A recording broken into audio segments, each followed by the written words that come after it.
The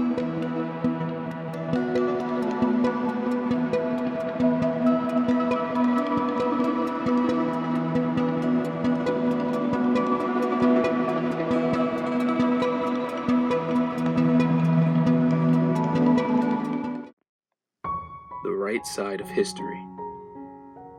There will come a point in life when you will have an opportunity to make a difference. Sometimes the difference is grand. Oftentimes, objectively speaking, it's not that grand. Whether something monumental or something obscure and personal, your actions will be recorded in the greatest log, history. I'm speaking from a metaphorical stance, giving identity to an abstract concept. Keep in mind that eventually everything becomes a part of history. When the sun rises on today, the concept that is yesterday has now become history. I want to encourage you to take a moment and ponder your present. Would your choices and actions land you on the right side of history? Or would you be vilified and cursed? The right side of history. So what do I mean when I say the right side of history? I mean, based on your choices and actions, when your today becomes yesterday, will it contribute to a better tomorrow? Some prime examples of this notion are the countless men and women who made the choice to fight for the rights of African Americans during the Civil Rights Movement. The protests, the speeches, the sacrifice would ultimately make a better tomorrow for a whole race of people. On a smaller scale, when you do something for someone or even for yourself, and that leaves a lasting positive impact, that act will be remembered fondly. By choosing to do something selfless and positive, you help make someone else's experience in this life a little more manageable. Be kind for the sake of being kind. Rise above yourself because legacy matters more than glory. The wrong side of history. If being selfless leads to the right side of history, then by default, selfishness leads to the wrong side of history. This goes without saying that if you are a bad person, history will remember you as such. Keep in mind that being a bad person is subjective. There's being a villain and being seen as a villain. Sometimes they line up, sometimes they don't. A truly bad person is someone whose choices and actions actively ruin the lives of others. History is filled with them. One of the most notorious was Hitler. His selfish, hate-fueled choices landed him firmly on the wrong side of history.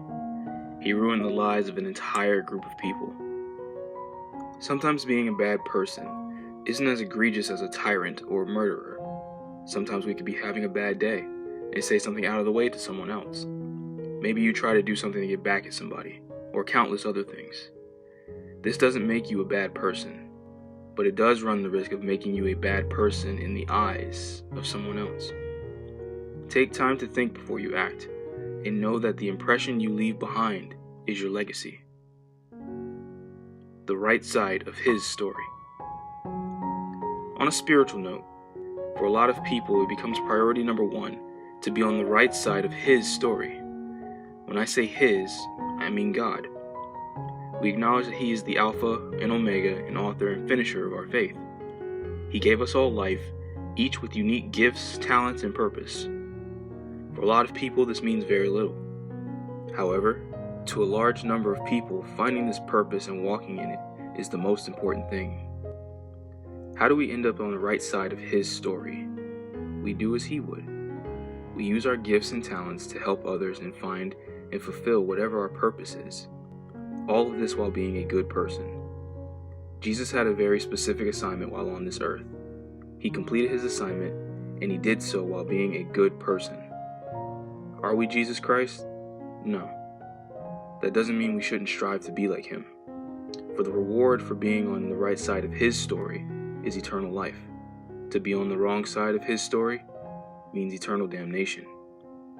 So in closing, what we do today echoes in the ether of yesterday. All of our choices and actions will eventually draw a line in the sand. What side of that line we choose to leave our legacy on is up to us. If I had any advice, it is to take care and be mindful of your choices and actions in life. Ask yourself, is what I'm doing or what I want to do going to land me on the right side of history when it's all said and done? Go in good faith, for you are also working to end up on the right side of his story as well. You got this.